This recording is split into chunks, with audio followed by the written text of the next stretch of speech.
नमस्कार, मैं Upmi BI news में आपका स्वागत है। खबरों की ओर बढ़ने से पहले डालते हैं एक नजर आज की सुर्खियों पर।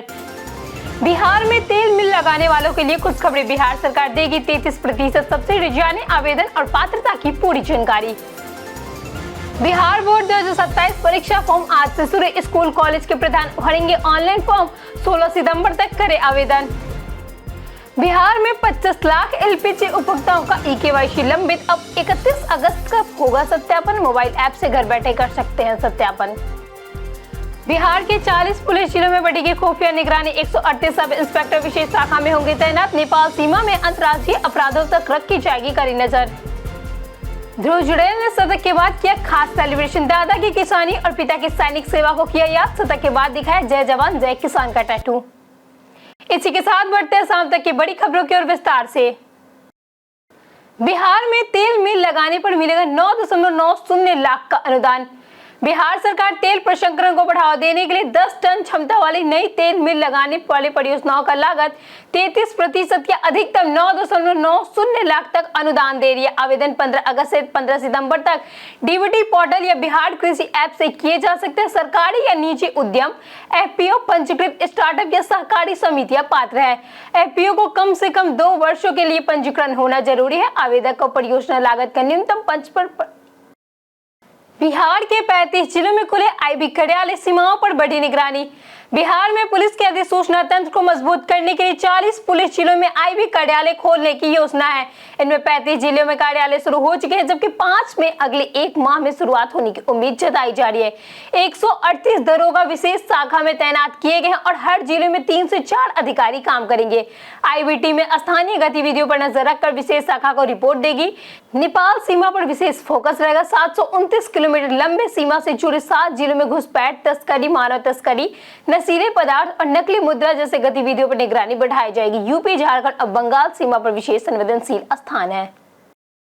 बिहार विद्यालय परीक्षा समिति ने इंटरमीडिएट और मैट्रिक वार्षिक परीक्षा 2027 के लिए परीक्षा फॉर्म भर बिहार विद्यालय परीक्षा समिति ने इंटरमीडिएट और मैट्रिक वार्षिक परीक्षा 2027 के लिए परीक्षा फॉर्म भरने की तारीख घोषित कर दी है। ऑनलाइन फॉर्म और शुल्क जमा करने की प्रक्रिया 25 अगस्त यानी कि आज से 16 सितंबर 2026 तक चलेगी। विद्यार्थी के फॉर्म संबंधित स्कूल कॉलेजों के प्रधान द्वारा ऑनलाइन भरे जाएंगे। इंटरमीडिएट के लिए intermediate.biharboardonline.com और मैट्रिक के लिए exam.biharboardonline.organization वेबसाइट पर इस्तेमाल होगा। छात्रों को तय समय सीमा के भीतर अपने शिक्षण संस्थान से संपर्क कर प्रक्रिया पूरी करनी होगी। 2026 में दोनों परीक्षाओं में 28.30 लाख से अधिक विद्यार्थी शामिल हुए थे, इसलिए 2027 से परीक्षार्थियों के लिए समय पर फॉर्म भरना बेहद जरूरी है। एलपीजी ई-केवाईसी की फिर बढ़ी अंतिम तारीख, जाने नई डेडलाइन। एलपीजी ई-केवाईसी की फिर बढ़ी अंतिम तारीख, जाने नई डेडलाइन। बिहार के घरेलू एलपीजी उपभोक्ताओं के लिए ई-केवाईसी की समय सीमा बढ़ाकर 31 अगस्त 2026 कर दी गई है। पहले अंतिम तिथि 16 अगस्त और फिर 23 अगस्त तय की गई थी। बिहार में आईसीओसीएल के करीब 1.04 करोड़ घरेलू एलपीजी उपभोक्ता हैं, जिनमें लगभग 25 लाख का सत्यापन लंबित है। इनमें करीब 13 लाख सक्रिय उपभोक्ताओं ने अब तक ई-केवाईसी नहीं कराया है। उपभोक्ता घर बैठे संबंधित कंपनी के मोबाइल ऐप से ई-केवाईसी कर सकते हैं। इंडियन ग्राहक इंडियन ऑयल वन ऐप में री-केवाईसी विकल्प चुनकर आधार नंबर और फेस ऑथेंटिकेशन के जरिए सत्यापन कर सकते हैं। कंपनियों ने उपभोक्ताओं से जल्द प्रक्रिया पूरी करने की अपील की है। बिहार में अपराधियों पर खुफिया एजेंसी की रहेगी पैनी नजर। बिहार में खुफिया निगरानी मजबूत करने के लिए सभी 40 पुलिस जिलों में आईबी कार्यालय का विस्तार किया जा रहा है। 35 जिलों में कार्यालय सक्रिय हैं, जबकि 5 जिलों में अगले महीने तक शुरू होने की उम्मीद जताई जा रही है।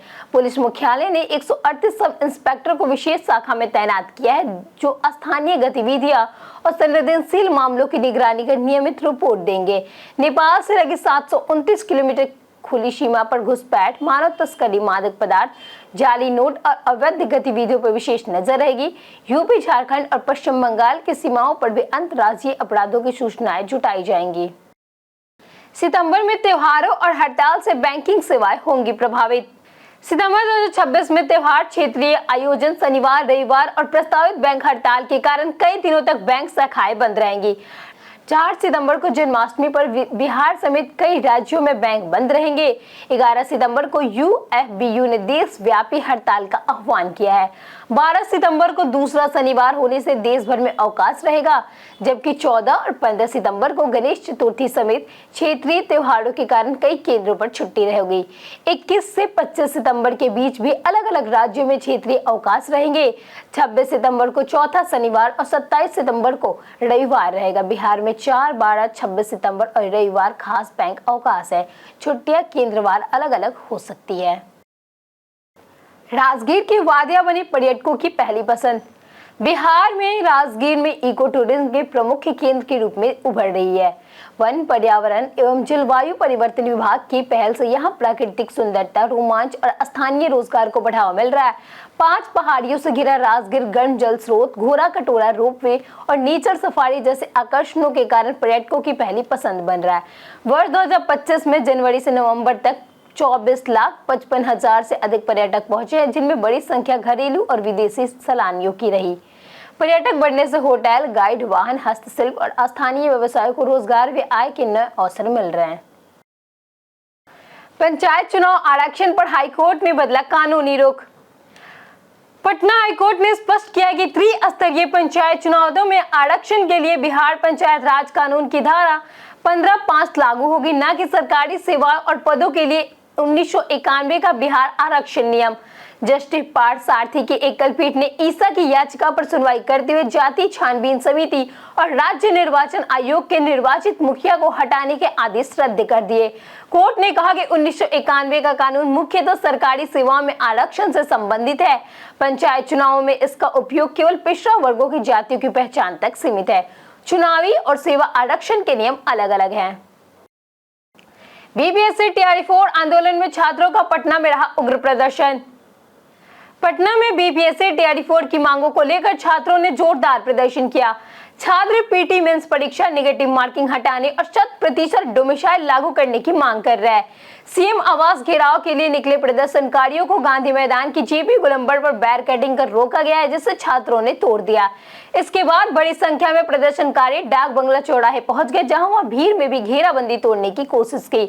मेट्रो की रोहे के शील्ड के कारण वे आगे नहीं बढ़ सके। पुलिस से धक्का मुक्की के बीच कई प्रदर्शनकारियों को हिरासत में लिया गया।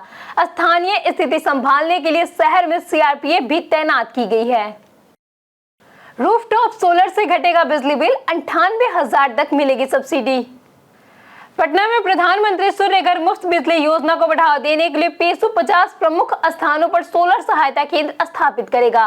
पार्क, गांधी मैदान, पटना जू और आईसीटी जैसे स्थानों पर लोगों को रूफटॉप सोलर आवेदन प्रक्रिया और सब्सिडी की जानकारी मिलेगी। पेसू माइकिंग और पेपर लेट के जरिए भी जागरूकता अभियान चलाया जा रहा है। योजना के तहत केंद्र और बिहार सरकार की सहायता से 1 किलोवाट पर 40,000, 2 किलोवाट पर 70,000 और 3 किलोवाट पर 98,000 तक सब्सिडी मिल सकती है। पेसू ने घरेलू उपभोक्ताओं से योजना का लाभ उठाने की अपील की, जिससे बिजली बिल घटेगा और स्वच्छ ऊर्जा को बढ़ावा मिलेगा। मुख्यमंत्री सम्राट चौधरी ने किया बाढ़ प्रभावित क्षेत्रों का हवाई सर्वेक्षण। मुख्यमंत्री सम्राट चौधरी ने गंगा में बढ़ते जलस्तर और बाढ़ प्रभावित क्षेत्रों का हवाई सर्वेक्षण किया। उन्होंने नवगछिया, राघोपुर, दियारा, कोशी गंगा संगम, बेगूसराय और बख्तियारपुर समेत संवेदनशील इलाकों का जायजा लिया। मुख्यमंत्री के आग्रह पर पश्चिम बंगाल सरकार ने फरक्का बराज के सभी गेट खोल दिए, जिससे बिहार में बाढ़ का दबाव कम होने की उम्मीद जताई जा रही है। सर्वेक्षण के बाद भागलपुर एयरपोर्ट पर अधिकारियों के साथ समीक्षा बैठक हुई, जहां दल दबाव तेजी से घटने की जानकारी दी गई। मुख्यमंत्री ने अधिकारियों को लगातार निगरानी, मरम्मत और राहत बचाव कार्य में तेजी रखने के निर्देश दिए। प्रभावित इलाकों तक भोजन, पेयजल और राहत सामग्री समय पर पहुंचाने का विशेष जोर दिया गया। 4 साल में बढ़ी पटना एयरपोर्ट पर बर्ड हीट की घटनाएं। पटना एयरपोर्ट पर बर्ड हीट की घटनाएं लगातार चिंता बढ़ रही है। 2021 में 2, 2022 और 2023 में एक मामले के बाद 2025 में यह आंकड़ा बढ़कर 9 पहुंच गया है। पटना के आसपास में खुले कचरा, जल जमाव, जंगली घास और मांस मछली की दुकानों के कारण पक्षी आकर्षित हो रहे हैं। चील समेत बड़े पक्षियों के झुंड विमानों के लिए खतरा बनते हैं। एयरफील्ड एनवायरनमेंट मैनेजमेंट कमेटी ने स्वच्छता और निगरानी बढ़ाने पर जोर दिया है। पक्षियों को भगाने के लिए बर्ड चेंजर्स, फायर क्रैकर्स और स्नेकर गन्स तैनात है। हालांकि मांस मछली की दुकानें, कचरा स्टेशन और जल जमाव को रोक के प्रयास अब तक पूरी तरह प्रभावित नहीं हुए हैं। बिहार के सीमावर्ती जिलों में हवाला नेटवर्क का हुआ पर्दाफाश। नेपाल सीमा से सटे बिहार के 7 जिलों में फर्जी राजनीतिक मामले और एपीएमसी के नाम पर हवाला कारोबार का खुलासा हुआ है। जांच में दान के जरिए अवैध रकम के लेन देन और फर्जी समितियों के आयकर लाभ लेने की जानकारी मिली। सीमावर्ती जिलों में करीब 600 करोड़ रुपए के पशु तस्करी कारोबार का भी अनुमान जताया जा रहा है। बेतिया, मोतिहारी, सीतामढ़ी, मधुबनी, सुपौल, अररिया और किशनगंज में विशेष निगरानी के निर्देश दिए गए। संदिग्ध बेनामी संपत्तियों की सूचना आयकर विभाग और ईओयू को देने को कहा गया। 25 लाख से अधिक संपत्ति, 10 लाख से अधिक लेन देन और 2 लाख से अधिक नकद कारोबार पर सख्ती होगी। बिहार में सूखे नशे पर पुलिस का बड़ा एक्शन शुरू। बिहार पुलिस ने सूखे नशे के कारोबार के खिलाफ बड़ा अभियान शुरू किया है। राज्य स्तर पर करीब 60 तस्करों और कारोबारियों की पहचान हुई है, जिनमें 12 को दोबारा जेल भेजने का प्रस्ताव भेजा गया है। पुलिस अब तस्करों की संपत्ति, लेन देन और अवैध कमाई के नेटवर्क की भी जांच करेगी। जेल से बाहर आए पुराने तस्करों की निगरानी बढ़ाई जाएगी और एनडीपीएस एक्ट के तहत कार्रवाई होगी। नेपाल सीमा से जुड़े 7 जिले समेत पटना, मुजफ्फरपुर और वैशाली पर विशेष फोकस रहेगा। पुराने गंभीर मामले में स्पीड ट्रायल कराया जाएगा। राज्य और केंद्रीय एजेंसी मिलकर कार्रवाई करेगी। ड्रग्स की सूचना देने के लिए 1933 हेल्पलाइन जारी है। शतक के बाद जुड़ेल ने दादा पिता को किया याद। ध्रुव जुड़ेल ने श्रीलंका के खिलाफ कोलंबो टेस्ट में शतक के बाद जय जवान जय किसान सेलिब्रेशन किया। उन्होंने बताया कि यह जश्न उनके परिवार को समर्पित था। जुड़ेल ने कहा कि मेरे दादा किसान थे और पिता सैनिक थे। मैं अपनी जड़ों को नहीं भूलना चाहता। यह सेलिब्रेशन उन्हीं के लिए याद था। उनके पिता भारतीय सेना में जवान रह चुके हैं और कारगिल युद्ध में भी योगदान दे चुके हैं, जबकि दादा एक किसान थे। जुड़ेल ने 115 रन बनाकर शतक पूरा किया और आस्तीन ऊपर कर जय जवान जय किसान का टैटू दिखाया। बीते दिन माधव पूछे के सवालों का जवाब आप लोगों से बहुत लोगों ने हमारे कमेंट सेक्शन में लिख कर दिया है। जिन्होंने माधव पूछे के सवालों के जवाब दिए हैं उनके नाम है राजेश कुमार शर्मा, कामेश्वर सिंह, पवन कुमार, गीता देवी, रंजीत मिश्रा, हरेंद्र सिंह, संजीव कुमार, राजेंद्र तंती, अनवर करीम खान, कौशलेंद्र कुमार सिन्हा, नौसाद रजा, नरेंद्र कुमार सिन्हा, रवि मोहन वर्मा, उमा शंकर कुमार, प्रशांत सिंह, जितेंद्र ठाकुर, राम बाबू दास, दीपक कुमार, विनोद शाह, अबोध कुमार, अर्जुन राम और मंटू सोनी। इसी के साथ बढ़ते हैं आज के सवाल की ओर। आज का सवाल है, बिहार में सरकारी स्कूलों की स्थिति से आप कितने संतुष्ट हैं? आप अपना जवाब हमें हमारे कमेंट सेक्शन में लिखकर जरूर बताएं। आज के लिए इतना ही। बिहार के तमाम खबरों के साथ बने रहने के लिए देखते रहिए बिहारी न्यूज। और साथ ही अगर आप यूट्यूब चैनल पे देख रहे हैं तो चैनल को सब्सक्राइब करें और अगर आप फेसबुक पेज पे देख रहे हैं तो लाइक और फॉलो जरूर करें।